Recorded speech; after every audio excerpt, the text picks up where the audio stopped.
देशमुख कुटुंब आहे बीडचं, ते सुद्धा उपोषणामध्ये येणार आहे आज इथे भेट देण्यासाठी. उपोषणात सुद्धा सहभागी होऊ शकतात चर्चा आहे. नाही, सहभागी होण्याची आवश्यकता नाही. ती आहे समाधान लढायला, हे खूप दुःखात येतं. त्यांनी सहभागी होण्याची आवश्यकता नाही. सहभागी झालेले उपोषण करते यांच्या जीवाला धोका होऊ नये म्हणून यांना मी विनंती करणार आहे की तुम्ही उपोषण सोडा. माझ्या शरीर वयाला गेलंय, खराब झालंय. या मराठ्यांच्या पोराचं शरीर उपोषण करून खराब व्हायला नको म्हणून सामूहिक उपोषण पोरं करतायत. यांनाच मी सोडा म्हणून सांगणार आहे. तुमच्या शरीराचं नको वाटलं करायला, माझ्या तर शरीराचं झालंय. मी आहे लढायला.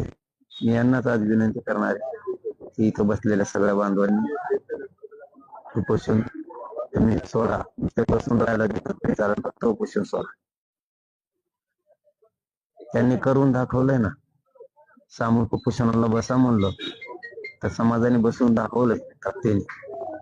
म्हणून आता माझ्या शरीराचं वाटलं झालं त्यांनाही सोडायचं मी विनंती करणार. पंकजा मुंडे यांनी सुद्धा असं वक्तव्य केलेलं आहे की मनोज जरांगे पाटील जर यांनी परवानगी दिली तर मी मध्यस्थी करून काहीतरी मार्ग काढण्याचा प्रयत्न करेल, जरांगे पाटलांना भेटण्याचा प्रयत्न करेल. आमचं कोणालाच ना नसते ना, आमची कोणालाच नाही. कारण आम्ही खुनशी नाही, जातीवादी पण नाही. आमचे कोणालाच ना नाही, कोणालाच. त्यांनी असंही वक्तव्य केलंय की जर मला आंतरवालीला जर यायचं असेल, मनोज जरांगे पाटील जर सांगतील इथली सुरक्षा जर ते हे करतील तर मी आंतरवालीला येण्यास इच्छुक असं म्हणजे काय दहशतवादी काय? आम्ही काय दहशतवादी आहेत का? तिथं कोणी येतो कोणी जातो, आम्ही नाही जातीवादी. रोष नसतो आमच्या मनात, राग नसतो, आम्ही खुनशी नाहीत, आम्ही दुःख धरीत नाहीत लोकांवरती.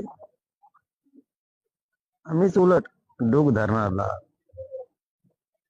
अशा लोकांना उलट आम्ही सगळं करतो. इथं दहशतवादी आहेत का? इथं काय दहशतवादी थोडेच आहे कोणी. इथं कुणी येऊ शकतं, कुणी जाऊ शकतं. कुणीही कुणाला ना नसते यायला. इथं सगळा देश येऊन गेला. इथं अशोक चव्हाण हे पण म्हणजे जरांगे पाटील यांना भेटून मध्यस्थी करून सरकारसोबत त्यांच्या मागण्याबाबत विचार करण्यासाठी काहीतरी मार्ग काढून वक्तव्य सुद्धा अशोक चव्हाण यांनी केलं.